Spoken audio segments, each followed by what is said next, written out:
শুকরিয়া আদায় করছে সেই মহান মনিব আল্লাহ সুবহানাহু ওয়া তাআলার দরবারে, যে মহান মনিব কম্পিউটারের যুগে, ফ্যাক্স মোবাইলের যুগে, ডিশ অ্যান্টেনার যুগে দুনিয়ার মানুষের সমস্ত অপকর্ম থেকে ফারাক করে ঠান্ডার ভিতরে আল্লাহর কোরআন শোনার জন্য জান্নাতি বাগানে আসার এবং বসার সুযোগ করে দিয়েছেন।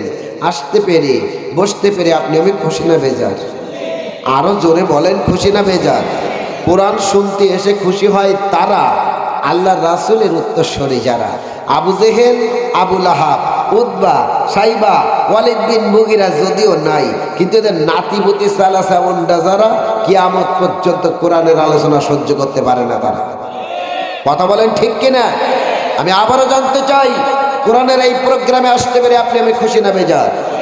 যদি হই খুশি, আওয়াজ হবে কম না বেশি? যারা হব খুশি আওয়াজ দেব বেশি, মুখে নিয়ে হাসি উঁচু করে কাল্লা, কণ্ঠটা ছেড়ে দেই শুধুমাত্র কেবলমাত্র আমার মনিবকে খুশি করার জন্য। সবাই মিলে পড়ে নেই আলহামদুলিল্লাহ।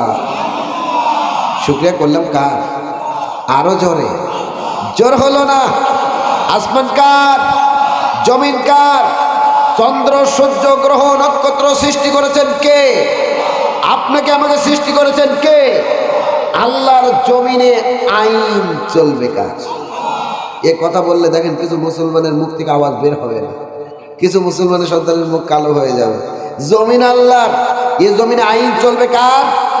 এই আইনের নাম হচ্ছে আল্লাহর কোরআন। কথা বলেন ঠিক না বেঠিক? তৌহিদে মুসলমান ভুল বলবেন না। কে কোন দল করেন জানতে চাইনি, স্পষ্ট বক্তব্য। 95% মুসলমানের দেশ। শাহজালাল, শাহ মাকদুম খান জাহানের নির্দেশে কোরআনের জন্য যদি নতুন ডাক আসে, ইসলামের জন্য যদি নতুন ডাক আসে, প্রয়োজন যদি হয় এই কোরআনের জন্য, ইসলামের জন্য, রংপুরের আবু সাইদ যেভাবে দুটি হাত বাড়িয়ে দিয়ে বুলেটকে বরণ করেছিল, মুগ্ধ যেমন পানি বা পান বন্টন করতে করতে মাথায় গুলি খেয়েছিল, ইয়ামিন যেমন গুলি খেয়ে পৃথিবী থেকে শাহাদাতের তামান্না পান করেছিল, সুজলা সুফলা স্বচ্ছ শ্যামলার মাটি আবার রক্তে ভিজে যাবে। এরপর আমরা কোরআন এবং ইসলাম ছাড়ব না। কারা কারা দু হাত তুলে দেখাই তারা।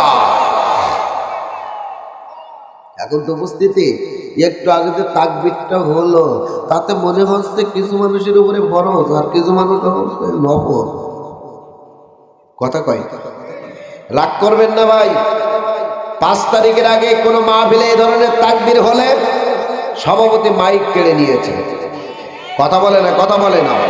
5 তারিখের আগে যদি নারায়ে তাকবীরের আওয়াজ আসতো, আর চোখে তার দিকে তাকাতো আর বলতো তোরে পরে দেখে নেব। আমি আপনাদের কাছে জানতে চাই, নারায়ে তাকবীরের আওয়াজ এটা কি কোনো দলীয় আওয়াজ? আওয়াজ দেওয়ার নির্দেশ দিয়েছে কে? আল্লাহ বলেন কোরআন শরীফের সূরা মুদ্দাসসির, ওয়া রাব্বাকা ফাকাব্বির। তাকবীর যদি দিতে হয়, ধরে যদি তুলতে হয়, কার নামে তুলতে হবে? যাদের উপরে ভর করে 313 জন মুজাহিদের গলায় বদরের ময়দানে আল্লাহ পাক বিজয়ের মালা পরিয়েছিল। যাদের উপরে ভর করে উহুদের ময়দানে শেষ মুহূর্তে মুসলমানরা বিজয়ের মালা পেয়েছিল। যাদের উপরে ভর করে গোটা পৃথিবীর মুসলমান এখনো পর্যন্ত মাথা উঁচু করে দাঁড়িয়ে আছে, পিছিয়ে যায় না। এই আওয়াজ বাংলার জমিন থেকে মুছে দেওয়া যাবে না, বন্ধ করা যাবে না। কথা বলেন ঠিক না বেঠিক? আরো জোরে আওয়াজ দিতে হবে, ঠিক কিনা? তৌহিদে মুসলমান আমি স্পষ্টভাবে বলতে চাই, ওদের রাউন্ড গোলা বারুদ থাকতে পারে, ওদের অত্যাধুনিক অস্ত্র থাকতে পারে, মুসলমানদের অস্ত্রের নাম হলো মুসলমানদের ঈমান, মুসলমানদের অস্ত্রের নাম হলো মুসলমানদের জায়নামাজ, মুসলমানদের গোলা বারুদের নাম চোখের পানি। ঈমান দীপ্ত মুসলমান জায়নামাজে বসে চোখের পানি ছেড়ে দিতে আমার রবকে ডাক দিতে পারে। পৃথিবীর কোনো শক্তি নাই মুসলমানের সামনে দাঁড়াতে পারে। তার বাস্তব বাংলার জমিনে 15 বছর 4 মাস কম সাজানো হয়নি।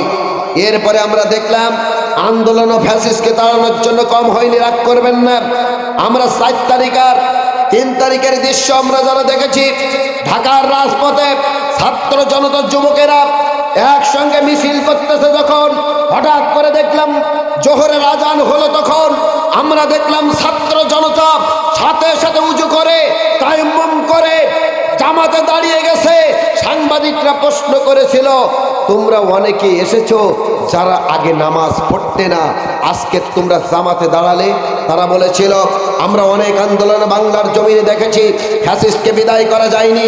আমরা বিশ্বাস করি আসমান আর জমিনের মালিক যিনি, উনি যদি ইশারা করে তাহলে কোনো ফ্যাসিস্ট ময়দানে টিকে থাকতে পারে না। কারণ যুগে যুগে ইসলাম আর কোরআনের সঙ্গে যারা দিয়েছে পাল্লা, আল্লাহ রাখে না তাদের পাল্লা। ফিরাউন পাল্লা দিয়েছিল, টিকতে পারি নাই। নমরুদ পাল্লা দিয়েছিল, টিকতে পারি নাই। আবু জেহেল পাল্লা দিয়ে টিকতে পারি নাই। ও তৌহিদে মুসলমান ছাত্ররা বলেছিল, সেই রবের কুদরতি পায়ে সিজদা দিয়ে ময়দানে থাকলাম, প্রয়োজন হলে রক্ত দেব, জীবন দেব, জীবন তো দিয়েছে আরো দেব। সুজলা সুফলা শস্য শ্যামলার মাটি রক্তে ভিজে যাবে, এরপরে ফ্যাসিস্টের গোলামি করব না। সময় ছিল মাত্র 45 মিনিট। কথা বলে না, কথা বলে না, কথা বলেন ঠিক কিনা?